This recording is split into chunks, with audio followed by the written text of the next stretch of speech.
Hi everyone, welcome back to my YouTube channel. This is Teacher Stephanie. Bonjour, bonsoir à tous. Bienvenue sur ma chaîne YouTube, c'est le Teacher Stephanie. Aujourd'hui, nous allons parler sur les dettes, ok? Debt payment, how to pay your debt step by step. Comment payer tes dettes étape par étape. Si tu as beaucoup de dettes, tu ne sais pas par où commencer. Si tu as réussi des lettres de collection, on va en parler ici. Suis cette vidéo jusqu'à la fin. Je vais te montrer étape par étape comment tu pourras payer tes dettes et je vais expliquer pourquoi les gens sont dans des dettes impossibles dans ces pays. Ok? Alors, quand tu as des dettes dans ces pays, il ne faut pas les éviter. Il faut avoir du courage, affronter tes dettes et payer cela. Parce que c'était par sentiment peut-être, c'était par exemple par manque de connaissances. Maintenant, quand il s'agit de payer, tu commences à éviter. S'il y a une chose qui peut détruire ta réputation financière dans ces pays, ce sont les dettes impayées. Alors, s'il vous plaît, suivez la vidéo jusqu'à la fin pour apprendre comment payer vos dettes étape par étape. Moi, j'ai traversé ces moments, j'ai eu des dettes. Pas beaucoup de dettes, jusqu'à 100 000 ou 50 000 $. Non, je ne suis pas arrivée là, mais j'ai quand même des dettes que je devais payer. Et j'ai appris des leçons et j'ai appris comment payer ces dettes étape par étape. Je veux partager ces mêmes étapes avec vous. Je crois vraiment que ça va beaucoup vous aider. Alors, premièrement, pourquoi les gens s'endettent toujours dans ces pays? Nous sommes dans un pays où la chose qu'on appelle le loan, ok? Loan est accessible à tout le monde. Il y a des pays où quand tu es étranger, tu n'as pas accès au loan, tu n'as pas accès aux dettes parce que, je ne sais pas, beaucoup de raisons. Tu n'as pas de documents, ils n'ont pas confiance en toi. Mais aux États-Unis, c'est un pays où tout le monde a accès au crédit. Que tu sois immigrant ou quoi que ce soit, tu as accès au crédit. Alors, si tu ne sais pas comment manager ces crédits, ces dettes, ça va te créer des problèmes. Nous venons d'un pays où on ne nous a pas appris comment investir dès l'enfance, qu'est-ce qu'il faut faire avec l'argent dès qu'on te donne en main, comment épargner de l'argent, où on n'a même pas accès au crédit ou même à une carte bancaire. Ce n'est pas tout le monde qui a accès à ça. Et quand vous venez dans un pays qui est développé, vous ne savez pas, vous ne connaissez pas comment utiliser ces cartes ou tous ces systèmes, ça peut vous ruiner. Ok, comme ça a ruiné ma vie au début, mais avec le temps, j'ai appris, je devais étudier, prendre des cours financiers, lire des livres sur les finances, apprendre, poser des questions. Et je suis sortie de cette vie des dettes. Et maintenant, je sais différencier quelles sont les bonnes dettes et les mauvaises dettes. Mais aujourd'hui, on va parler seulement comment payer les dettes. Et la vidéo prochaine, nous allons parler de bonnes dettes et les mauvaises dettes. Parce que pour devenir riche dans ces pays, tu dois avoir des dettes. Il y a de bonnes dettes et de mauvaises dettes. C'est une vidéo que je vais expliquer. Ok? Parce que si tu prends une maison qui t'apporte rien, c'est une mauvaise dette. Mais si tu as une maison que tu fais louer, c'est une bonne dette qui te rapporte quelque chose à la fin du mois. Voici la différence entre une bonne dette et une mauvaise dette. Moi, j'ai appris à épargner quand je suis arrivée aux États-Unis. I didn't know what saving was. Je ne savais pas what is budget. I didn't know what is investment. C'est pour cela que j'insiste sur le développement personnel. Il faut se développer, il faut apprendre de choses. Tu veux te marier, tu veux être un CEO un jour dans l'avenir. Ce n'est pas seulement comme ça ne va pas arriver comme ça. Tu as besoin de te développer. Ne sois pas pressé d'aller développer la vie d'un homme ou d'une femme pendant que toi-même, tu ne t'es pas développé. Je devais apprendre comment budgetiser, how to budget, how to save money, how to invest. I had to learn because I know whatever my parents didn't teach me, I have to teach my children because I don't want them to be as ignorant as I was. So, je pense que ce sont les raisons. L'investissement, on ne connaît pas investir, on ne connaît pas comment faire un budget, épargner de l'argent. Cela arrive que quand on te donne $1000, tu ne sais pas quoi faire avec ça. C'est rare de voir des gens penser comme ça. Les gens, on est toujours habitués à dépenser et côté et bimi. Alors si on n'apprend pas comment faire tout ça, on aura toujours des dettes dans ces pays. Et une vie aussi d'apparition, d'apparaître, people pleaser. You know, être toujours beau, belle à chaque fois, nous coûte. Moi, j'avais un temps dans les réseaux sociaux où tu sens que c'est chaud ici, tout le monde s'habille bien, tout le monde a des voitures, tout le monde voyage. Tu te sens comme si, mais moi, je n'ai rien. Je dois faire ça, je dois faire ça. Tu commences à faire une vie pour prouver aux gens pendant que ça va te faire mal financièrement. It's gonna hurt you financially. Vous devez savoir qu'on ne gagne pas de l'argent de la même manière, ok? Et on ne doit pas dépenser ça de la même manière. Peut-être tu as 2 jobs, 3 jobs, tu souffres avec ton travail. Mais quand tu vois des gens en train de s'habiller, par-ci, par-là, tu veux aussi les faire. Il y a d'autres personnes qui ont des parents qui leur donnent de l'argent. Il y a d'autres personnes qui ont des héritages. Toi, tu n'as que toi seul et Dieu. Il ne faut pas dépenser l'argent comme si tu es millionnaire. Non, il faut savoir épargner. Mieux vaut porter les mêmes pantalons, les mêmes habits pour un temps, ok? C'est sacrifier et avoir de l'argent à côté. C'est une chose qu'on n'arrive pas à faire et tant que Congolais, tant qu'Africains, on veut toujours apparaître. Et ça nous coûte cher. Évitons cette vie, surtout les jeunes. Oh, mon ami a ça, mon ami a ça. Ton ami n'est pas toi. Les parents de tes amis ne sont pas tes parents. Vous ne gagnez pas de la même manière. Alors, contente-toi de ce que tu as. Si tu ne te contentes pas, ok, de ce que tu as, Osuka Nabanyongo. Raison aussi pourquoi les gens sont toujours dans les dettes, c'est parce qu'ils ne travaillent pas assez. If you don't work enough, you're never gonna make enough money. You're never gonna have enough money in your pocket. You're always gonna be in debt because money is not enough to cover all your bills. Donc bon, réseau que pour nous couvrir ma facture nyoso. Au moins la banyongezo mata. Pourquoi on travaille pas assez? If you want to make more money, either you get a side hustle, you develop a side hustle, a side business, or you get another job. You know, we live in America, people work 2 or 3 jobs, they survive, they're not dying. So it's like a system, but you should not get used to that system. Find a way to be creative. Soyez créatif, ce n'est pas parce que tout le monde fait 3 jobs pour vivre, il faut ça là. Non, tu peux créer quelque chose qui peut t'apporter de l'argent sans tuer ton dos. Une autre raison pourquoi les gens sont endettés, c'est parce qu'ils dépensent plus qu'ils gagnent. Okay? You're spending more than you make. You make $4,000 a week. Tu gagnes $4,000 le mois. Okay? You make $4,000 a month. Mais tes dépenses sont à 5,500. Dis-moi, pour rester négatif, combien? Qu'est-ce que tu vas épargner? Pour mieux vivre, pour éviter des dettes, il faut vivre en dessous de ses moyens. C'est quelque chose que les Africains, ce que moi j'ai remarqué, je parle des Africains parce que je vis dans une communauté africaine, je ne connais pas la communauté blanche. C'est une chose que les Africains ont la difficulté à vivre en dessous de ses moyens. Donc si je gagne $20 par heure, je dois vivre une vie de $25 l'heure. Et comment est-ce que je vais épargner? L'avenir de mes enfants, les lendemains, comment on va vivre? Tout ça, vous devez vous poser des questions. Alors, pour mieux vivre, il faut vivre en dessous de ses moyens. Donc, si tu gagnes $15 par heure, vis comme si tu gagnais $10 par heure pour épargner les $5. Donc, ce n'est pas dire que quand on t'augmente tes salaires, tu augmentes ton style de vie. C'est ça qui nous coûte et c'est ça qui nous met dans des dettes. Il faut éviter ça. Maintenant, nous allons passer par les étapes. Comment payer ses dettes? How to pay your debt? For me, step number 1, you must be conscious. Si tu n'es pas conscient de tes dettes, tu ne pourras jamais payer ça. Sois d'abord conscient que je dois $15,000 à la banque. Ok. Ça demande d'abord la conscience. Parce que ce qu'on a conscient,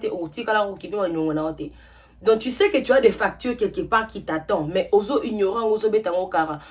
Le truc c'est quoi? Les factures là n'ont nulle part où aller. Ça va rester là.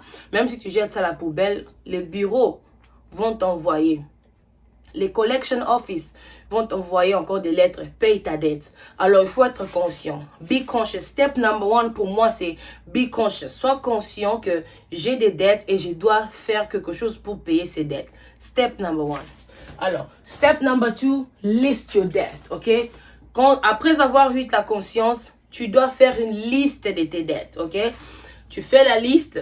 Student loan, hospital bills, téléphone, credit card, tu fais toute une liste, ok?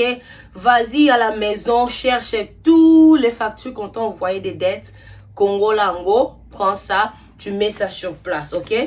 Après avoir eu la conscience, tu fais une liste de tes dettes. À qui je dois de l'argent? À quelle compagnie je dois de l'argent? Tu fais une liste. Déjà, tu commences à avoir une vision de combien tu dois payer. Ça, c'est le point numéro 2. Le point numéro 3, you add all together. After having all the list, gathering the information, tu additionnes toutes tes dettes. Donc, tu prends tous les dettes que tu as, tu fais les calculs. Au total, par exemple, ça donne 25 000. Ok, je dois maintenant 25 000. Qu'est-ce que je veux faire après avoir additionné toutes ces dettes? Numéro 4, set a timeline, ok? Et un délai. Zala na délai, na kofuta banyongo yo quand est-ce que je vais payer ces dettes? Parce que si tu as des dettes, tu ne sais pas quand est-ce que tu vas payer ça, c'est quoi les due dates, les délais, tu n'auras pas une vision claire dans ta tête. Et un délai de quand est-ce que tu vas payer ces dettes, ok? Conscience, tu listes tes dettes, tu additionnes toutes tes dettes, tu fais les totales. Et quatrièmement, tu mets un délai. Ok, dans 6 mois, je vais payer ces dettes. Ok, déjà, tu as une image claire. In 6 months, I want to pay this debt so I can get over with it. All right, that's just an example because I know, depending on the debt, there's no debt that you can pay within 6 months unless you're working crazy hours. And then point number 5, contact the lenders or collection. Les lenders comme le credit card, le phone company, le landlord, le hospital bills, tous ces gens-là, ce sont des lenders. Bah, dès que ils ont soit rendu un service ou ils t'ont prêté de l'argent, tu dois maintenant rembourser. Si tu ne rembourses pas, ils t'envoient au collection. Et quand le collection a déjà tes contacts, tes informations, qu'est-ce qu'ils font? Ces gens ici ne traînent pas. Ils envoient directement au credit bureau. Credit bureau peut où mais la rater directement au credit report. Credit report aussi ne traîne pas. Directement, brrr, credit score dropped. You see, this country, you cannot play with your life. One company is linked to another to mess your life up. Donc, tu ne peux même pas blaguer. Alors, après avoir additionné tout, maintenant tu appelles, tu dis, ah, je vois AT&T, appelle AT&T, AT&T, je vois que j'ai votre dette de $500. Comment est-ce que je peux faire pour payer ça, ok? Contacte-le, rassure-toi que est-ce que j'ai vu mon nom ici, est-ce que c'est moi, est-ce que je vous dois vraiment de l'argent. Il faut qu'on y ait anglais. J'insiste sur l'anglais. Si vous ne parlez pas l'anglais, si vous ne maîtrisez pas l'anglais, il y a des endroits que vous n'allez pas entrer, il y a des dettes que vous ne saurez pas payer, il y a des appels que vous ne saurez pas faire parce que tu ne sais pas comment te défendre. L'interprète ne sera pas avec toi partout.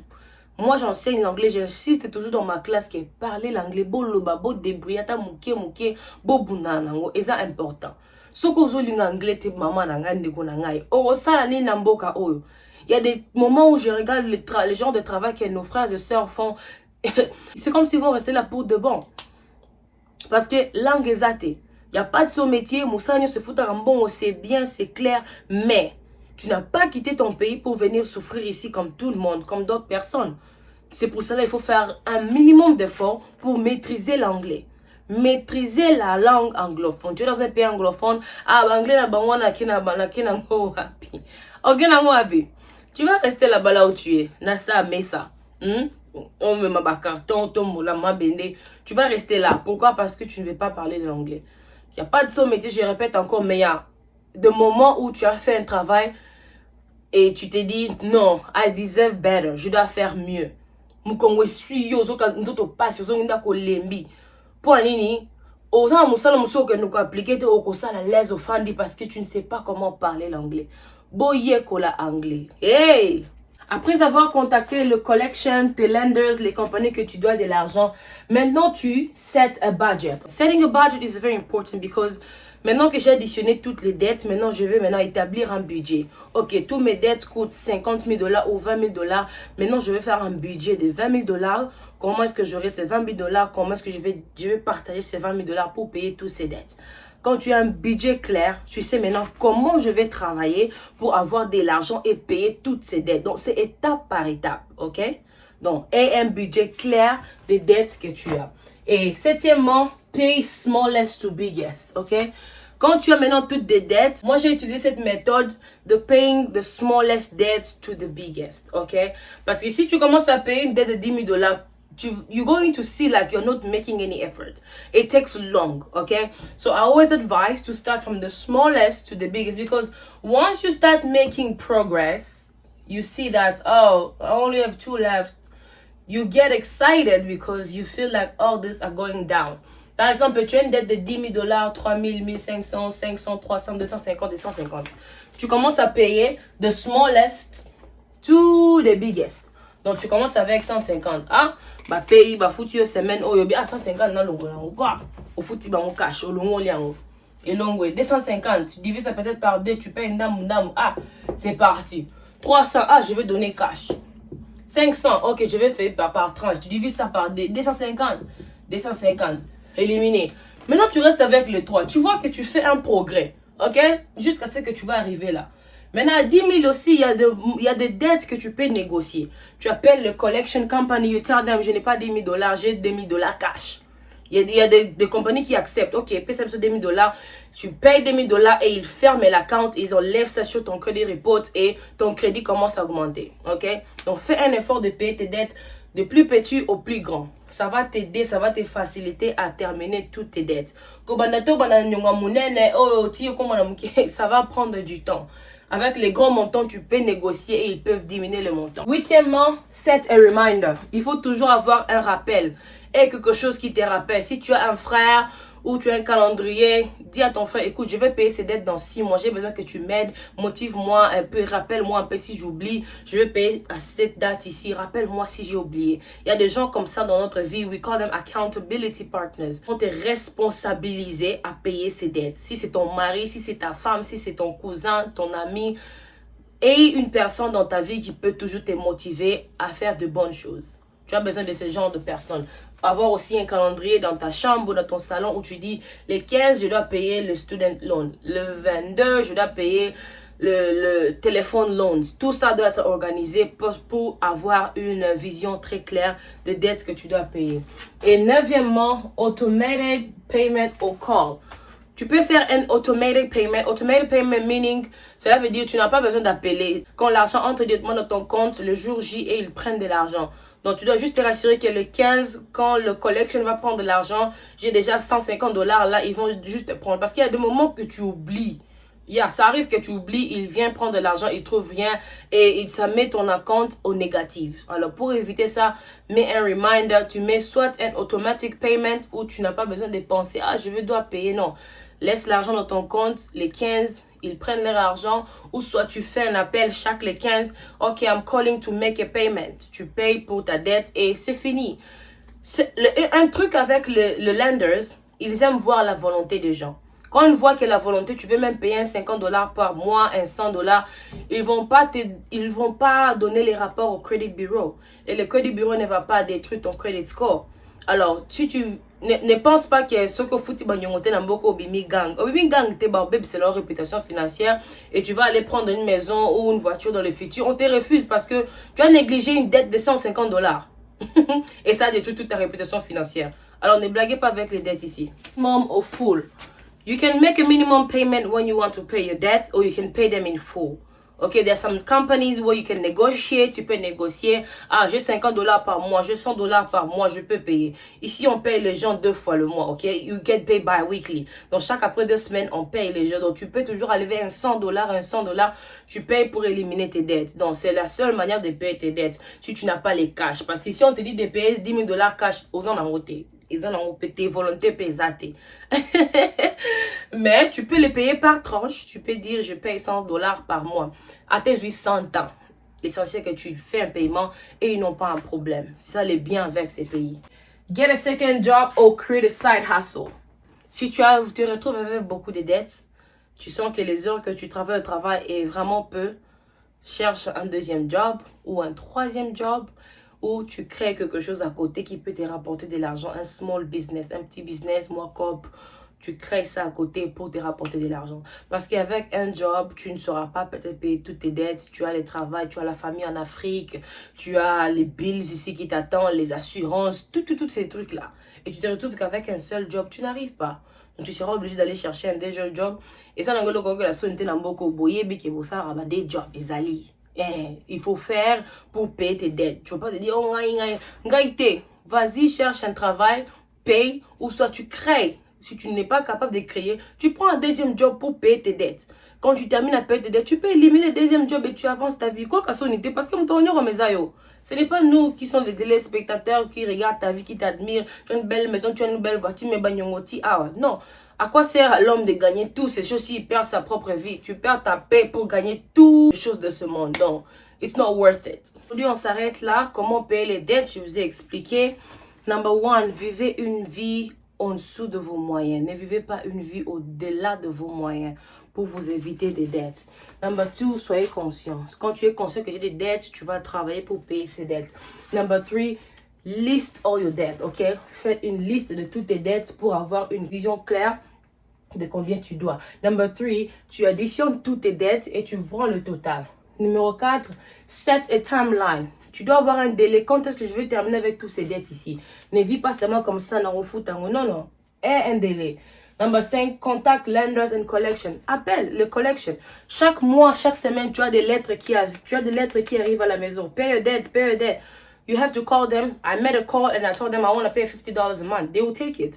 As long as tu payes, ils veulent juste voir cette volonté. Number 6, set a budget. Tu as besoin d'un budget. Je dois épargner combien pour payer ses dettes, ok? On peut dire budget ou on peut dire... tu peux soit save à côté. Donc, après avoir additionné, tu as maintenant une claire vision. Et tu te prépares maintenant à épargner de l'argent pour payer toutes les dettes, ok? Number 7, pay the smallest to biggest. Payez toujours les dettes les plus petites au plus grand. Ne commencez pas le plus grand au plus petit. Ça va traîner et tu verras comme si tu n'avances pas. Numéro 8, set a reminder. Avoir un rappel, ok? Quelqu'un qui te rappelle ou une chose qui te rappelle qu'aujourd'hui tu dois payer ta date, tu dois payer ta carte à crédit. Plus tu oublies, plus tu augmentes des dettes et les intérêts augmentent. Quels sont les intérêts? Interest are just money you pay on top of what you pay. Les intérêts, c'est l'argent que tu payes au-delà de ce que tu payes déjà par mois. Donc, quand tu traînes, tu es en retard avec tes paiements, tu accumules des intérêts. C'est la banque qui gagne et toi qui perds. Numéro 9, automated payment au call. Numéro 9, tu peux faire des paiements automatiques qui sortent de ton compte sans savoir, mais quand même tu as de l'argent à l'intérieur, ou soit tu appelles pour faire le paiement. Tu choisis entre les deux. 10e, make a minimum payment ou full payment. C'est rare de voir quelqu'un payer ses dettes au complet. C'est toujours minimum payment. Par mois, je vais payer ceci, cela. Remember I said, ils ont juste besoin de voir ta volonté que tu vas payer même $1 pour te laisser. Si tu ne payes pas, ils t'accusent au credit bureau. Credit bureau directement, credit report, credit score dropped. D'abord, construire un credit score, ça traîne. It takes time. Donc, tu ne vas pas détruire ça à cause d'une dette de $100. Get another job or create a side hustle. Donc, si tu as la force, l'énergie, tu veux vraiment t'acquitter de toutes ces dettes, prends un deuxième job, travaille dur, tu payes ces dettes et tu seras à l'aise. Parce que c'est difficile d'investir quand tu as les dettes. Parce qu'à chaque fois que tu épargnes, les trésors, il y a foutagnon. It's stressful. It's stressful. If you've been in debt, you know this. It's stressful. So, get rid of your debt. It's going to be easy for you guys to invest. Alright? So, today we're done here. I will see you guys in the next video. Il y a beaucoup de vidéos que j'aimerais partager avec vous. Les gens ont envoyé des suggestions de l'immobilier et tout. J'ai toutes ces informations. Je vais partager avec vous. Avant d'acheter ou s'investir à l'immobilier, il faut regarder ces vidéos. Il y a beaucoup de choses que vous devez apprendre avant de prendre des dettes dans ces pays. C'est très important. Que Dieu vous bénisse. Partagez la vidéo et à la prochaine.